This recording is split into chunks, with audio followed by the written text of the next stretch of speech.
Baik, Assalamualaikum warahmatullahi wabarakatuh. Perkenalkan, nama saya Satrialdi dengan NIM 124207054. Saya di sini ingin mempresentasikan tentang media pembelajaran yang bersangkutan dengan berjudul rangkaian RLC. Nah, untuk sebelum masuk ke rangkaian RLC, ini mau nanya nih kepada teman-teman semua, apakah teman-teman udah pada tahu apa itu rangkaian RLC?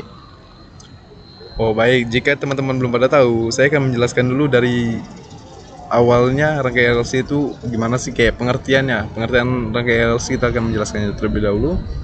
Oke, masuk saja di sini. Di sini ada pendahuluan tentang rangkaian RLC merupakan tipe rangkaian terdiri dari komponen-komponen seperti kapasitor, induktor, dan resistor. Tiga komponen tersebut adalah elemen yang penting yang harus ada dalam sebuah rangkaian RLC, baik ketika dihubungkan secara seri atau paralel. Dengan kata lain, dalam rangkaian ini, kapasitor, induktor, dan resistor diintegrasikan menjadi satu dalam satu instansi. Kombinasi dari ketiga komponen tersebut menghasilkan apa yang disebut sebagai impedasi yang diukur dalam satuan ohm. Rangkaian RLC digunakan dalam perangkat elektronik dengan tingkat kompleksitas yang lebih tinggi. Dengan demikian, rangkaian ini mampu membentuk isolator, harmonik, dan juga bisa beresonansi dengan rangkaian RLC lainnya. Baik, lanjut saja di sini. Saya akan membahas tentang CP dan capaian pembelajaran dan tujuan pembelajaran. Yang pertama di sini ada capaian pembelajaran. Untuk sampai pembelajaran itu ada peserta didik mampu memahami konsep dan prinsip-prinsip dasar kelistrikan, termasuk arus bolak-balik dari AC, serta menganalisis karakteristik dan kinerja rangkaian listrik sederhana dan kompleks seperti rangkaian RLC. Peserta didik juga mampu mengaitkan konsep kelistrikan dengan menerapkan dalam teknologi dan kehidupan sehari-hari. Untuk tujuan pembelajaran, setelah mengikuti kegiatan pembelajaran, peserta didik mampu menjelaskan pengertian dan fungsi dari rangkaian RLC dan dalam sistem kelistrikan. Dua, mengidentifikasi komponen utama dalam rangkaian RLC, yaitu resistor, induktor, dan kapasitor. Dan yang ketiga itu membedakan jenis-jenis rangkaian RLC, seri dan paralel berdasarkan susunan karakteristiknya. Nah, yang selanjutnya itu ada menjelaskan prinsip kerja dan karakteristik komponen dalam rangkaian RLC menggunakan istilah fasis yang tepat, seperti impedasi, reaktansi, dan resonansi. Baik teman-teman, ini ada juga tuh menghitung frekuensi resonansi dalam suatu rangkaian RLC berdasarkan rumus yang berlaku. Ada yang keenam itu ada menyajikan hasil analisis rangkaian RLC dalam bentuk media pembelajaran interaktif secara kreatif dan komunikatif. Baik, yang selanjutnya itu ada menyimpulkan penerapan rangkaian RLC dalam perangkat. Baik, lanjut saja sini. Saya akan menjelaskan tentang fungsi rangkaian RLC. Oke, di sini fungsi rangkaian RLC itu ada 4. Yang pertama itu ada osilator, sistem komunikasi, dan pembesaran tegangan. Lalu yang satu lagi ada pemanasan induksi. Baik. Untuk penjelasannya sendiri di sini yang pertama itu untuk osilator. Rangkaian RLC digunakan dalam pembuatan osilator. Osilator adalah perangkat yang menghasilkan sinyal listrik berulang-ulang dan stabil. Mereka digunakan dalam banyak aplikasi seperti TV, radio, dan banyak perangkat elektronik lainnya yang digunakan sehari-hari. Yang kedua itu kan ada sistem komunikasi. Rangkaian RLC memiliki peran penting dalam sistem komunikasi dalam pemrosesan sinyal mereka. Sinyal mereka digunakan untuk memfilter dan mengaplikasikan sinyal. Misal dalam sistem telekomunikasi, rangkaian RLC membantu memisahkan sinyal yang diinginkan dari sinyal yang tidak diinginkan. Baik, yang ketiga itu ada pembesaran tegangan. Nah, dalam beberapa aplikasi, rangkaian RLC digunakan untuk meningkatkan tegangan. Ini berarti mereka dapat digunakan untuk mengubah sinyal dengan tegangan rendah menjadi sinyal tegangan tinggi. Hal ini sangat berguna dalam berbagai aplikasi seperti transmisi daya, di mana diperlukan peningkatan tegangan. Baik, selanjutnya itu ada pemanasan induksi. Rangkaian RLC digunakan dalam pemanasan induksi. Dalam aplikasi ini, arus listrik dilewatkan melalui rangkaian RLC untuk menghasilkan medan magnet. Yang kemudian digunakan untuk memanaskan bahan atau logam. Hal ini biasa digunakan dalam industri pengolahan logam dan pemanasan peralatan. Baik, lanjut. Di sini saya akan menjelaskan jenis-jenis rangkaian RLC. Yang tadi saya bahas kan, jenis-jenis rangkaian RLC itu terbagi menjadi 2. Ada rangkaian RLC seri dan ada rangkaian RLC paralel. Baik, di sini saya akan menjelaskan tentang RLC seri dulu. Secara khusus dalam rangkaian RLC seri, komponen-komponen seperti kapasitor, resistor, dan induktor dihubungkan secara berurutan. Jenis arus yang digunakan dalam rangkaian seri ini adalah arus bolak-balik AC.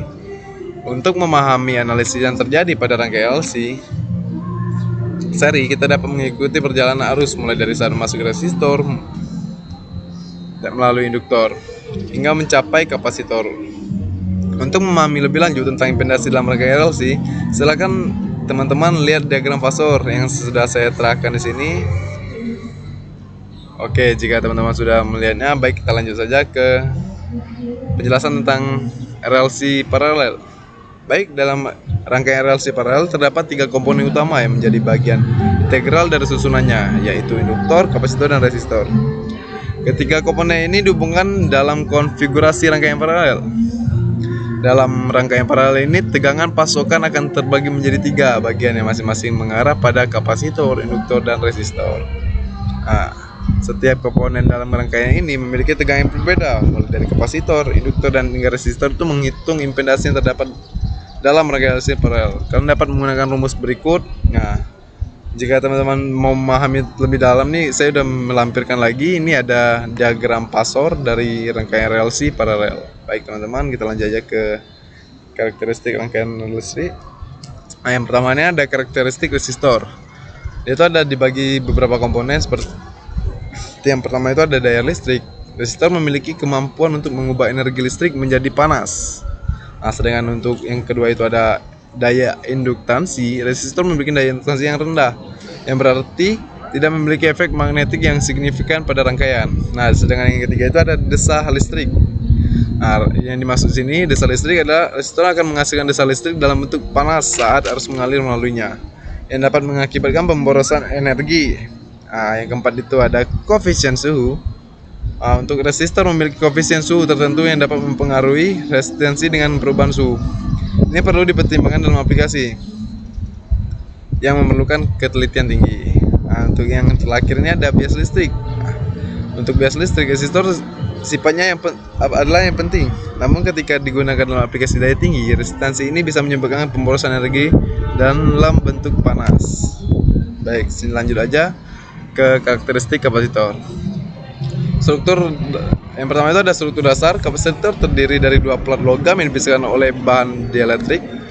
Ini menciptakan kemampuan kapasitor untuk menyimpan muatan.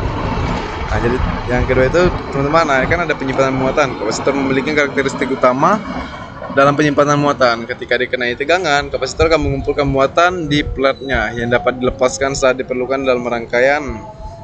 Dan yang ketiga itu ada penggunaan bahan dielektrik.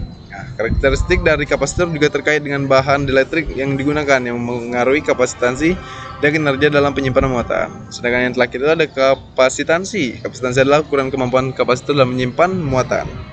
Baik, di sini lanjut aja ke karakteristik induktor. Yang pertama itu ada bentuk fisik. Contohnya itu kayak induktor bisa untuk membentuk kumparan atau lilitan kawat.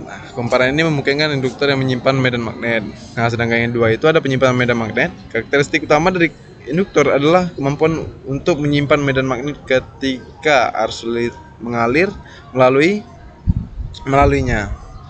Sedangkan yang ketiga itu ada melawan fluktuasi arus. Induktor juga memiliki sifat untuk melawan perubahan dalam arus yang mengalir melalui yang sering diterapkan dalam rangkaian memerlukan stabilitas arus seperti dalam sirkuit catu daya. Baik, lanjut ke sini ada resonansi dalam rangkaian RLC. Untuk resonansi dalam rangkaian RLC ini adalah fenomena penting dalam dunia elektronik dan listrik, di mana rangkaian terdiri dari resistor, induktor, dan kapasitor beresonansi pada frekuensi tertentu yang disebut frekuensi resonansi. Resonansi ini terjadi ketika reaktansi induktif dan reaktansi kapasitif dan rangkaian saling menyadakan, menyebabkan implementasi total rangkaian menjadi minimal atau maksimal tergantung pada jenis rangkaian yang digunakan. Baik, lanjut saja. Ini ada fenomena resonansi dalam rangkaian RLC, sangat relevan karena memungkinkan pemilihan frekuensi tertentu dalam sistem elektronika seperti dalam pemilihan saluran radio dan penyentelan antena. Ini juga saya sudah menampilkan diagram fasornya, bisa dilihat juga di sini dan dipahami ya. Baik, lanjut ke konsep dasar resonansi pada rangkaian RLC.